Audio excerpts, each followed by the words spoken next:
Bonjour, bonsoir à tous, bienvenue dans cette nouvelle vidéo. Aujourd'hui je vous propose une capsule, une guidance autour des énergies de pleine lune à nouvelle lune.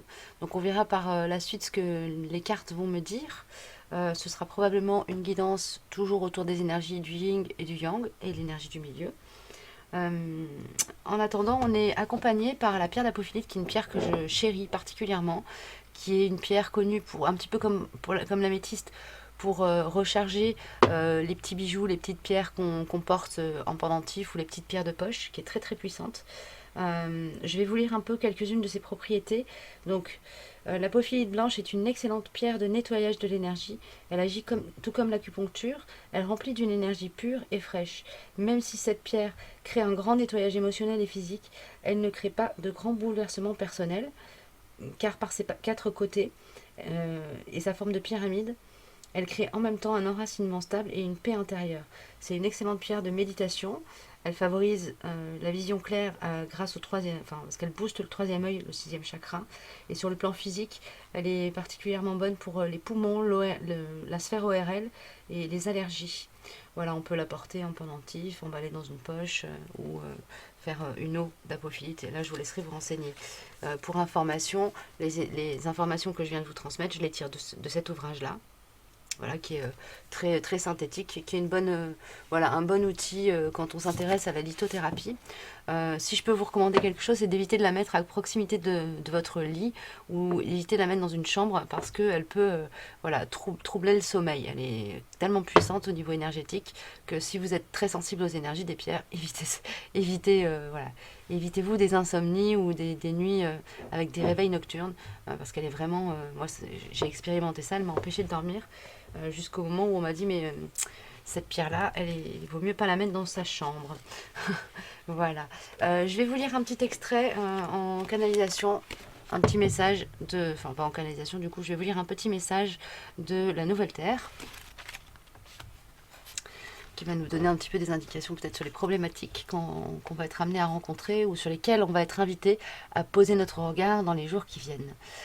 Les rôles préétablis, nous dit-on. Différentes personnes occupent différentes fonctions en ce monde.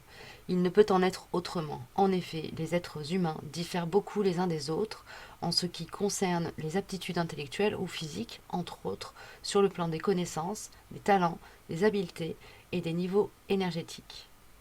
Ce qui importe vraiment, ce n'est pas tant la fonction que vous occupez dans le monde, mais le fait que vous vous identifiez à elle au point qu'elle prenne le dessus et devienne un rôle que vous adoptez. Et quand vous jouez un rôle, vous êtes inconscient. Dès que vous vous surprenez à jouer un rôle, un espace se crée entre vous et ce rôle. De cette façon, vous commencez à vous libérer du rôle. Mais quand vous êtes totalement identifié à un rôle, vous confondez un schème de comportement avec ce que vous êtes et vous vous prenez très au sérieux. Par ailleurs, vous attribuez automatiquement aux autres des rôles qui correspondent aux vôtres. Par exemple, lorsque vous allez voir un médecin qui est totalement identifié à son rôle, vous n'êtes plus à ses yeux un être humain, mais un patient ou un cas médical. Bien que les structures sociales de notre monde contemporain soient moins rigides que celles des anciennes cultures, il existe de nombreuses fonctions ou rôles préétablis auxquels les gens s'identifient facilement et qui font ensuite partie intégrante de leur ego. C'est pour cette raison que les échanges entre êtres humains deviennent aliénants, déshumanisants et faux. Il se peut que ces rôles préétablis vous donnent un certain sentiment de réconfort, d'identité, mais finalement vous vous y perdez. Les fonctions que les gens occupent dans la hiérarchie de certains organismes, entre autres l'armée, l'église, le gouvernement ou une grande compagnie, peuvent facilement devenir des rôles identifiés. Les interactions authentiques entre êtres humains deviennent donc impossibles parce que vous vous perdez dans un rôle. Nous pourrions qualifier certains rôles préétablis d'archétypes sociaux. En voici quelques-uns. La femme bourgeoise au foyer, rôle moins répandu qu'il ne l'était, mais encore largement répandu. Le mâle macho dur à cuire, la femme séductive, l'artiste non conformiste, la personne cultivée, un rôle très commun en Europe, qui étale ses connaissances en littérature, art et musique, de la même façon que d'autres étaleraient leurs vêtements ou leur voiture de prix. Le message est long. Et puis, il y a le rôle de l'adulte universel qui, lorsque vous le jouez, vous fait prendre vous et la vie très au sérieux. La spontanéité, la légèreté et la joie sont exclus de ce rôle.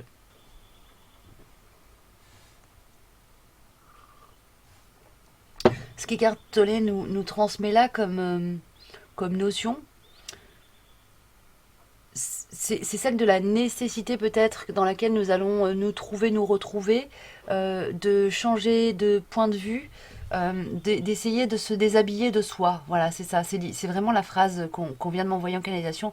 Déshabillez-vous de vous-même. Allez vers...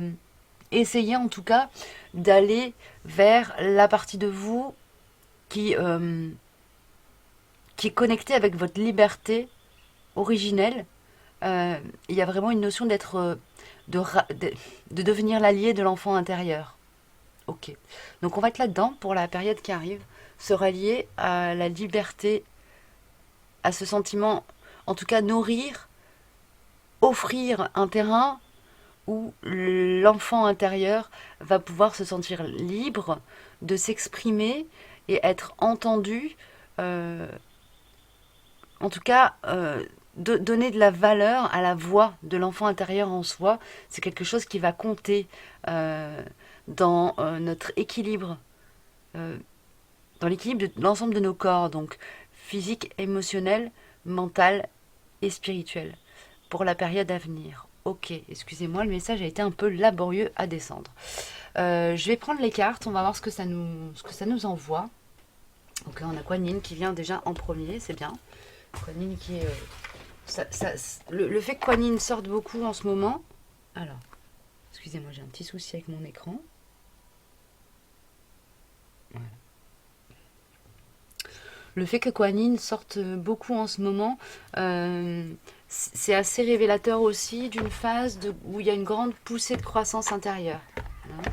Donc, que ce soit chez Liang, chez Yin, et chez toutes les personnes voilà, qui sont un petit peu dans une, disons, dans une phase d'éveil, de réveil, en tout cas conscient, de recherche de plus de conscience.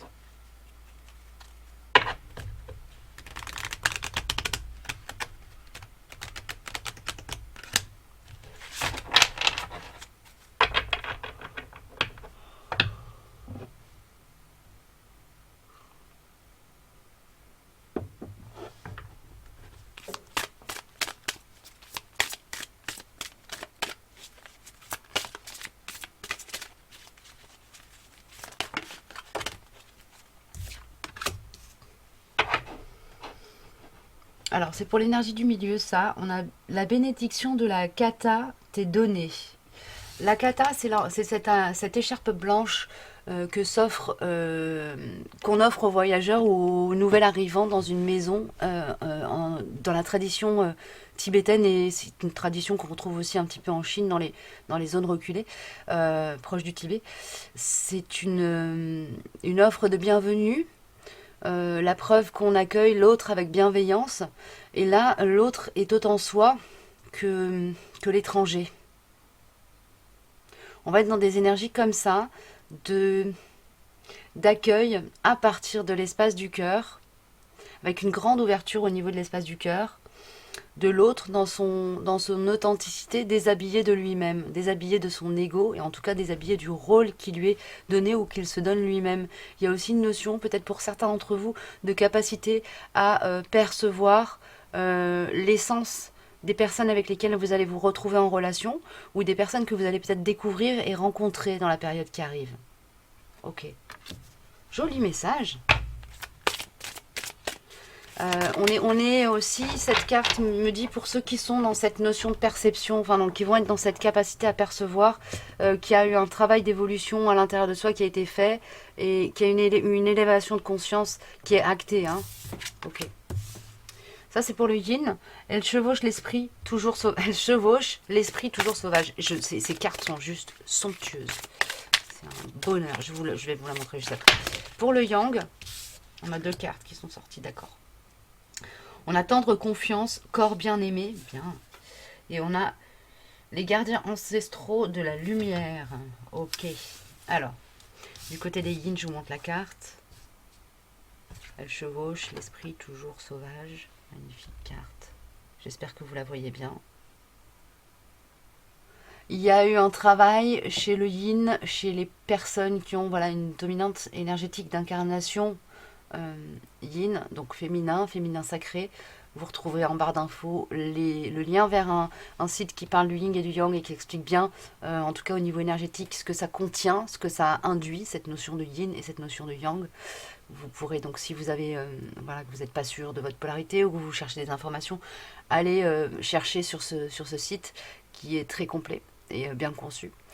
Donc on me dit avec cette carte qu'il y a cette reliance à l'esprit sauvage et sacré du jeune fou en soi, du jeune fougueux, du jeune ou de la jeune, hein, vous pouvez être un homme ou une femme et être à la dominante yin, hein, du jeune fou, de la jeune fougueuse en soi, il y a une notion comme ça, une énergie d'être dans une forme d'euphorie. Alors attention de pas non plus partir dans des vrilles où on se croit plus fort que tout et que tout le monde, mais en tout cas il y a comme ça une vague de fraîcheur intérieure qui vous porte et vous élève et vous donne il y a beaucoup d'énergie. C'est très très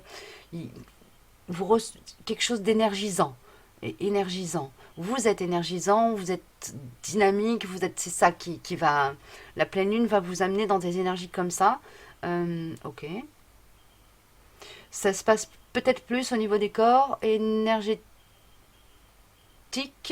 au niveau du physique, et peut-être un petit peu d'euphorie au niveau de l'émotionnel. D'accord. Du coup, vous pouvez être dans une phase où vous pensez vite, vous êtes très réactif, oui, très réactif, très. Il y a quelque chose comme ça. Il y a une notion d'être dans quelque chose de très vif, voilà, vif. Elle chevauche l'esprit toujours sauvage. Il y a une notion de libre pensée aussi, de pensée libre, de se sentir libre d'être et de manifester qui l'on est à l'instant T, sans réfléchir à est-ce que c'est cohérent avec qui j'étais il y a 10 minutes ou il y a 2 jours. Voilà, il y a une notion de spontanéité aussi. Il y a un peu l'énergie de la carte du fou dans le tarot, avec cette carte-là. Du côté du yang, alors on a donc tendre confiance, corps bien-aimé, qui me parle d'ancrage, de s'aimer soi, d'être dans une phase où on est en paix avec son corps, avec son incarnation, ok. Et il y a avec cette carte-ci, la deuxième carte qui est tombée, les gardiens ancestraux de la lumière, qui est comme ça, mais qui est sortie retournée. Il y a une notion d'être accompagné. Je ne sais pas si je me semble que ça fait plusieurs capsules que je parle d'être relié enfin, pour ceux qui ont des défunts, etc., d'être relié à eux. Il y a une notion comme ça, d'avoir cette reliance à son passé, à son histoire, à son transgénérationnel qui est là. Ok, il passe des messages. Il y a des messages qui passent d'une manière ou d'une autre. Ça peut être par le fait de retomber sur une vieille lettre de ses grands-parents. Ça peut être au détour d'une conversation en famille, découvrir quelque chose sur ses anciens. Il y a une notion comme ça de transmission, de sagesse et de connaissance de vos aïeux qui vous arrive et qui vous conforte dans cet ancrage et cette confiance que vous avez dans la vie et dans votre corps, dans votre corps physique. Ok, il y a peut-être des déblocages qui se font aussi pour certains, des gens qui avaient des problèmes de, je sais pas, de douleurs articulaires chroniques qui vont être soulagés tout simplement parce qu'un tabou est levé. Ça, c'est du domaine du champ des possibles. Ok, ça parlera peut-être pour certains. En dos de deck, on a la dame de l'assa descend. Ok, donc il y a une notion quand même d'être très accompagné aussi. Très très accompagné par alors l'Esprit Saint, on m'envoie ça comme ça. L'Esprit Saint, alors vous y mettez derrière ce thème, derrière ce terme, vous mettez ce que vous voulez, Dieu, l'univers, l'énergie de vie, votre Dieu si vous en avez un, les anges, les archanges, l'énergie de Mère Marie ou de Jésus. Vous mettez ce que vous voulez derrière ce concept, mais il y a cette idée-là d'être très très très accompagné, pas forcément guidé, mais en tout cas au niveau énergétique entouré, comme si vous marchiez avec vos anges autour de vous, quoi. H24 sur la période qui arrive. Donc ça veut dire qu'on va être accompagné au travers des défis qui vont nous être amenés dans la période pleine lune, la nouvelle lune. Ok, parce qu'il va y avoir des défis, ça, ma guidance me le dit. Alors, au niveau de l'esprit aborigène, on va voir un peu ce qu'il veut bien nous donner comme message.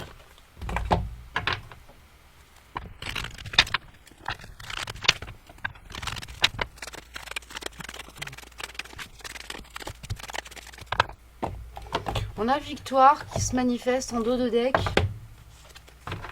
qui me parle d'un sentiment de réussite. C'est un sentiment de réussite et de satisfaction, plus qu'une victoire réelle, d'une manière, enfin, quelque part à un niveau plus terrestre, plus incarné. Il y a un sentiment comme ça de réussite, de victoire à l'intérieur de soi. Une victoire aussi sur soi-même pour certains peut-être. En tout cas, il y a cette notion-là. Alors, du côté du yin, la pleine lune... Oh, waouh. La période pleine lune à nouvelle lune. Pleine lune, on est relié à notre sagesse ancestrale. Donc, il y a une notion de calme intérieur posé et de connexion à la voix sacrée en soi. On voit ça comme ça. Voix sacrée en soi. Connexion à la voix sacrée. Qui cherche à se frayer une route à l'intérieur de nous, entre notre conscience et notre cœur, pour que nous puissions la manifester et entre guillemets transmettre la parole sacrée. Excusez-moi, c'est très perché. Alors, transmettre la parole sacrée pour refaire descendre l'ego spirituel, c'est simple, ça peut être simplement être dans le partage, la compassion, l'énergie du pardon, sans être dans l'énergie du sacrifice ou du sauveur. Et de par l'attitude qu'on adopte, de par la parole pleine de compassion, de pardon, etc., et la posture qu'on prend avec les gens dans le monde, ou tout simplement la posture qu'on prend d'une manière générale, il y a une forme de transmission comme ça, de cette sagesse, de soi à l'autre, de partage, et du coup, c'est comme si on était dans un rôle comme ça, d'éveilleur passif. On aide le collectif à s'éveiller, à s'ouvrir, à progresser dans sa conscience. Ok, sans que ça ne soit un devoir. On ne nous demande pas d'être dans cette posture. Simplement, on nous exprime là que en laissant la voix de la sagesse ancestrale s'exprimer à travers nous, non seulement on diffuse une énergie qui est une énergie douce et plutôt aidante pour le collectif humain et terrestre, mais en plus, c'est une énergie qui permet à notre environnement de croître en conscience. Ok. Magnifique. Et au moment de la nouvelle lune, voilà, on arrive sur la carte vérité. Donc il y a une idée comme ça de faire un chemin en soi, pardon, un chemin d'élévation. Hein. Il y a une progression dans notre conscience qui se fait là sur la période qui arrive. Donc a priori, si on a une progression dans notre conscience, je vois pas de tempête énergétique autour de nous pour les yin. Donc la partie yin en soi ou le yin dans un duo d'âme. Les personnes à dominante yin, si vous êtes indigo, cristal, ou simplement sur un chemin de recherche d'éveil, et voilà, vous risquez d'être dans une phase comme ça, où à partir de la reliance à votre essence, vous allez, en cultivant cette reliance à votre essence et en vous regardant en prenant en compte votre cheminement pour certains d'âmes, donc au niveau du karma, pour ceux qui sont connectés aux archives akashiques, qui connaissent tout ça, qui s'y intéressent et qui ont déjà fait un peu des recherches, à partir de ce que vous allez pouvoir apprendre, découvrir, ou de ce que vous avez récemment appris et découvert, vous allez comme enlever un voile à l'intérieur de vous pour accéder à plus de vérité et d'authenticité. Une meilleure connaissance de vous qui vous permet aussi d'avoir un regard plus... de regarder le monde avec plus de discernement et à partir d'une posture un peu plus neutre. Ok. La notion de neutralité est importante là, apparemment. D'accord. Du côté des yang, j'espère que c'était compréhensible ce que j'ai dit. On a relaxation et tranquillité. Donc les yang, ok, ils sont plutôt dans un appel, une recherche comme ça avec la Pophilie qui nous accompagne, qui a voulu venir. On peut dire que les yang vont être peut-être plus dans une énergie comme ça de recherche, de tranquillité, de travail sur eux. Il y a comme une volonté d'apaiser les énergies chez les yang, d'accord? Une recherche, une volonté d'aller tranquilliser l'ensemble de ces corps énergétiques. Et au-delà d'avoir cette volonté, il y a comme une capacité aussi à le faire. Hein. Ok. Donc ça chamboule pas trop apparemment cette période. Pourtant,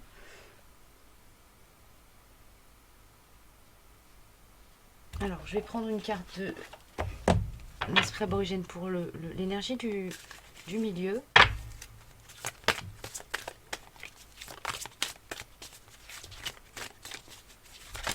En s'accueille en soi, que ce soit du côté yin ou du côté yang, en s'accueille en soi,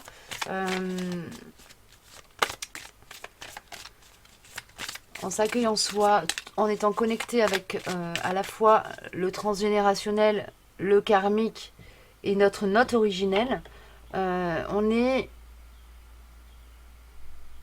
dans quelque chose de très calme, posé et rayonnant.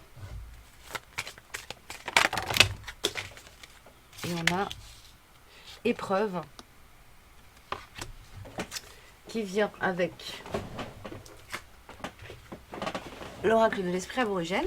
Donc je me disais bien quand même, à un moment donné, il y a quelque chose qui arrive là. On a quand même un défi.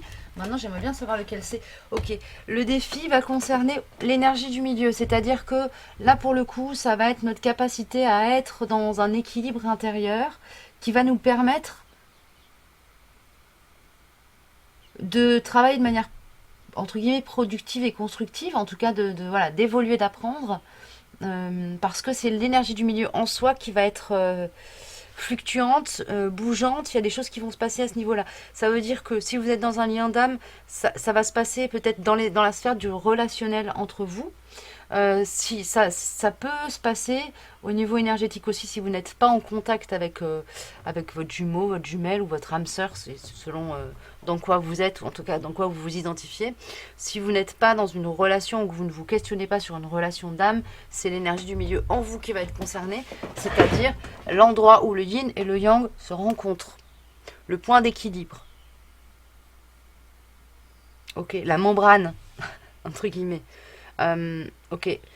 Alors, on va prendre Béline pour avoir des précisions. Donc,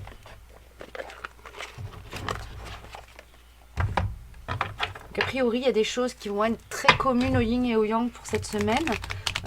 Dans les défis. Enfin, cette semaine, cette période, jusqu'à nouvelle lune.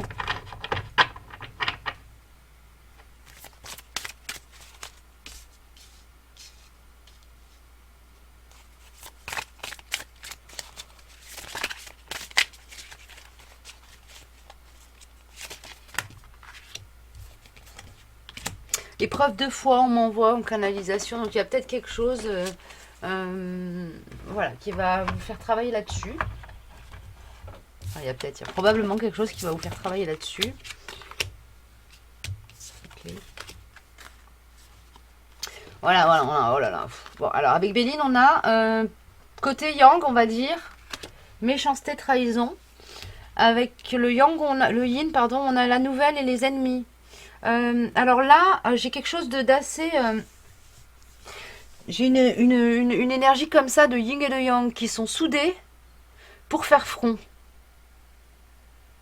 Donc c'est vraiment l'énergie du milieu, le fait de travailler à cette alliance entre le yin et le yang en soi, ou de cette alliance dans la relation yin à yang, dans les duos d'âme, que vous allez pouvoir faire front, faire face à partir en étant connecté pour la partie yin plus à la sagesse ancestrale et à la partie spirituelle, ok, et connecté à l'énergie aussi de l'univers grâce au canal pardon, médiumnique pour certains, certaines, à la guidance en tout cas.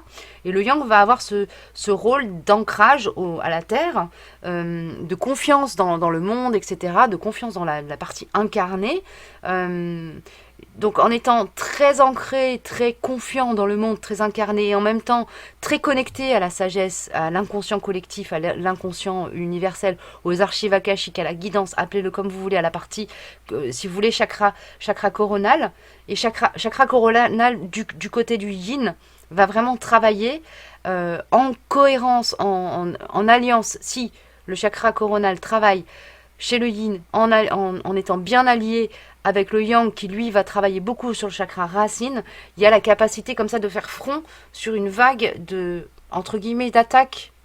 J'aime pas trop utiliser ce terme-là, mais en tout cas une vague qui va nous faire travailler sur ces dossiers, cette notion comme ça, ces blessures de trahison, d'humiliation, d'injustice. Ok. Et a priori, ça va rentrer par la partie yin. Ok. C'est la partie yin qui va être, comment dire, porteuse, qui va drainer ces énergies, enfin qui va peut-être les attirer, je sais pas comment exprimer ça. Parce qu'on a nouvelle et les ennemis. Vous voyez? Donc pour moi, nouvelle et les ennemis, ça veut vraiment dire clairement que c'est le yin qui va être exposé et le yang va être son allié. Et en même temps, les ennemis du yin sont aussi les ennemis du yang. Vous voyez, sans partir dans un délire complotiste. Hein. Mais voilà, c'est quelque chose comme ça. C'est comme si, je sais pas, si, ça peut être la famille de l'un qui attaque la famille de l'autre et je sais pas, et du coup là c'est les deux qui se mettent ensemble et qui se défendent leur couple, leur duo. Ça peut être si vous êtes dans une relation de co-création, quelqu'un qui attaque une partie du dossier sur lequel est yin et le yang a la capacité de l'aider à faire front. Voilà, en tout cas il y a une notion comme ça d'être allié contre les entre guillemets ennemis, contre les personnes qui vont chercher à vous impacter au niveau énergétique ou à vous nuire dans la vie pratique, à vous mettre des bâtons dans les roues sur vos projets. Voilà, là il y a une alliance entre yin et yang claire, très claire, pour la période qui arrive. Alors j'aimerais bien avoir des infos pour les personnes qui sont séparées de leur autre, qui sont dans des duos d'âmes et qui n'ont pas de nouvelles ou qui sont pas en contact régulier. Comment ça va se jouer cette affaire? Alors, ok, on m'envoie un deuxième archétype. Pour les personnes qui sont séparées, le yang va être mis en difficulté. Mais il a la capacité de faire front. Et le yin va simplement ressentir ça dans ses corps énergétiques et éventuellement c'est quelque chose qui va lui venir aux oreilles. D'accord. Ok. Mais je sens vraiment une énergie d'alliance là, entre les deux parties en soi et ou les deux parties dans un duo.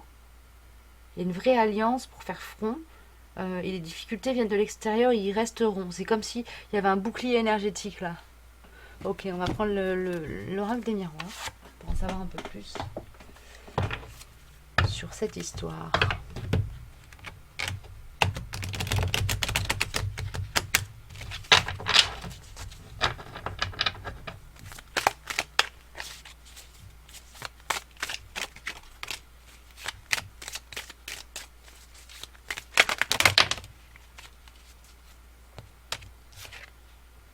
Oui, voilà.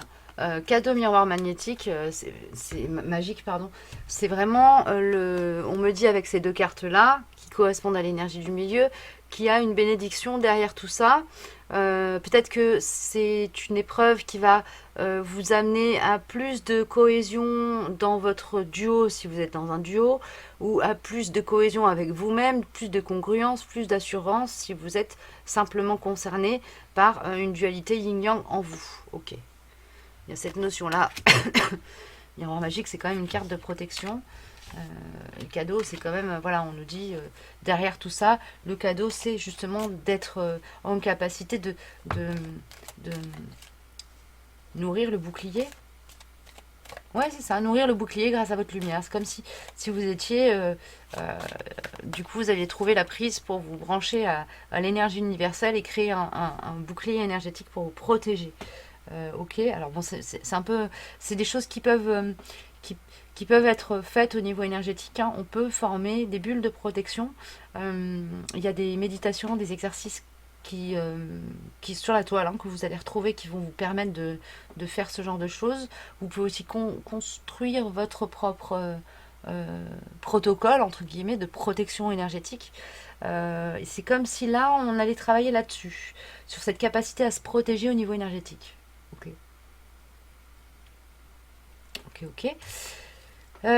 Tactique, touk touk.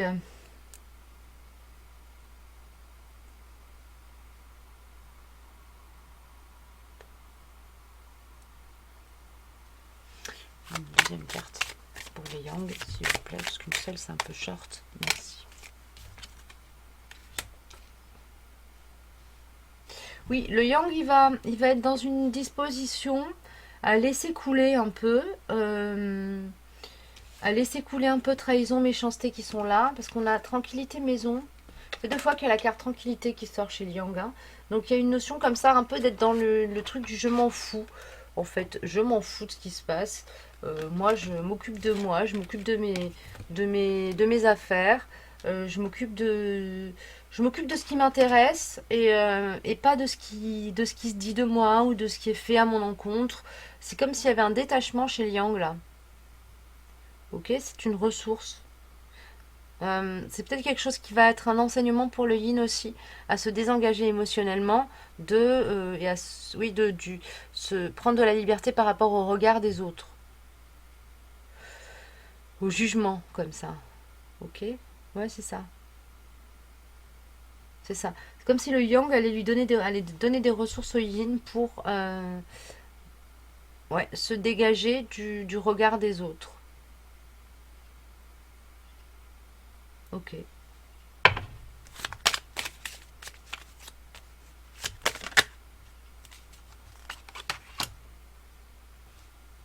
Euh,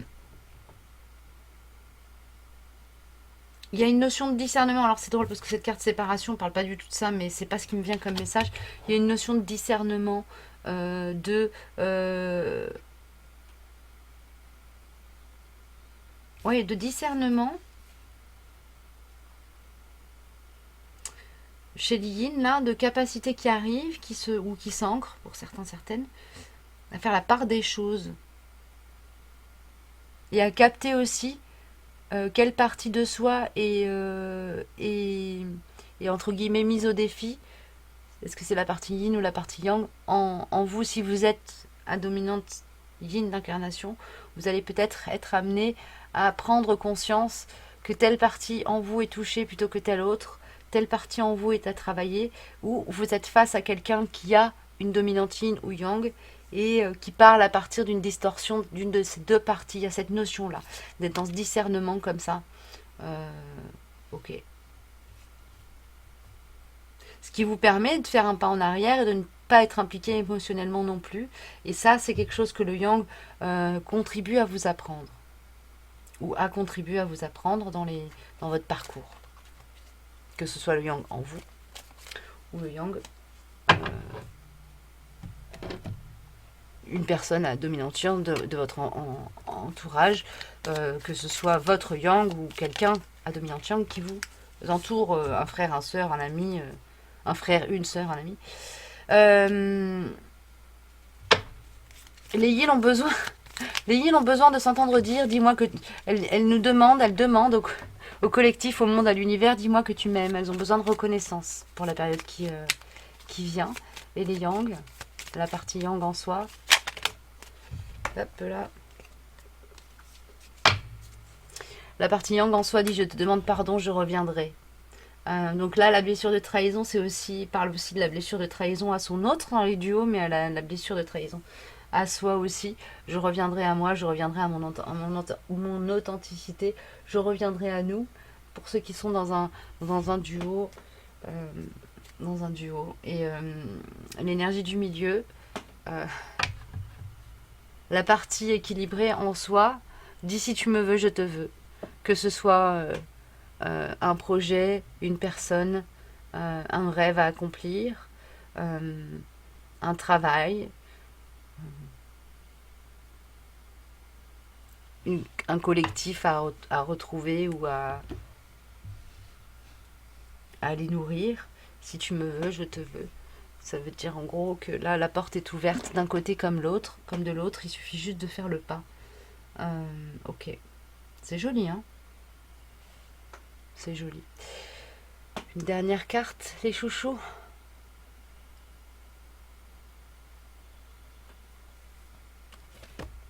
L'oracle de la terre sacrée vient nous rejoindre.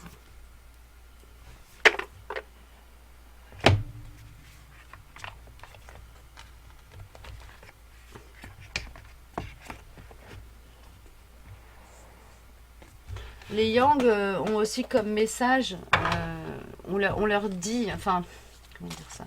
Les Yang ont besoin de s'entendre dire aussi, pour ceux et celles qui souffrent de la blessure d'abandon ou de la blessure de rejet, qui ont subi comme ça de l'abandon ou du rejet,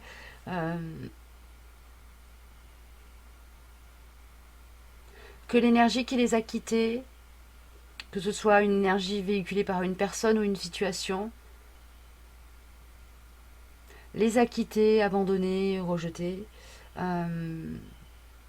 pour elles-mêmes,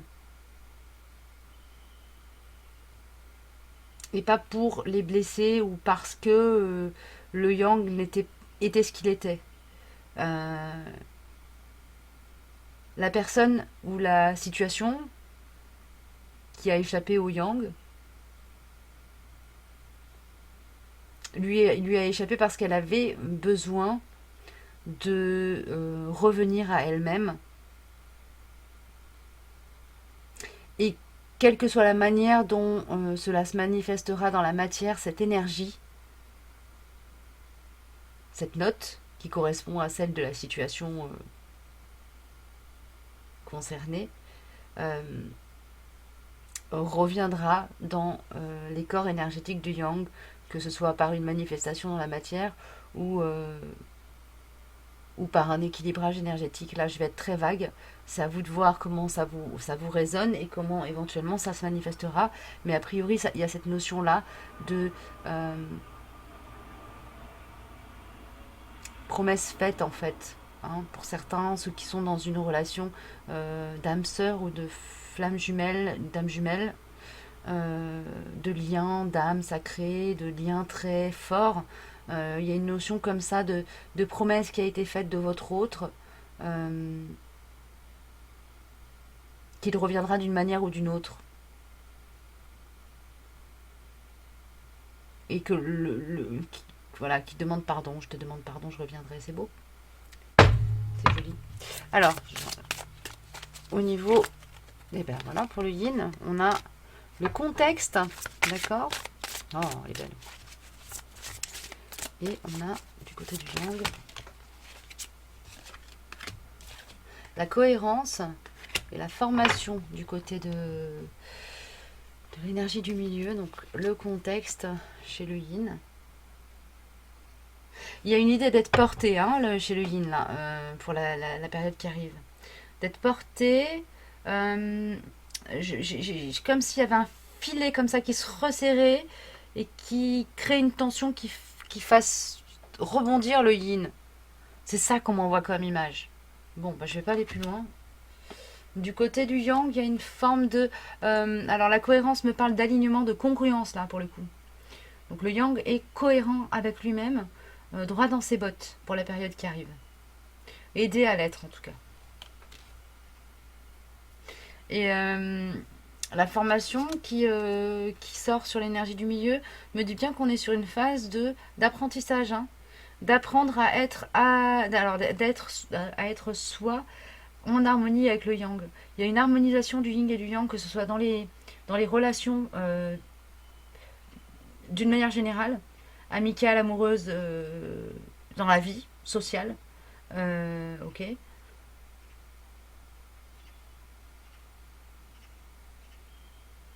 Il y a ouais, une notion comme ça d'être dans l'équilibrage, la relation équilibrée à l'autre.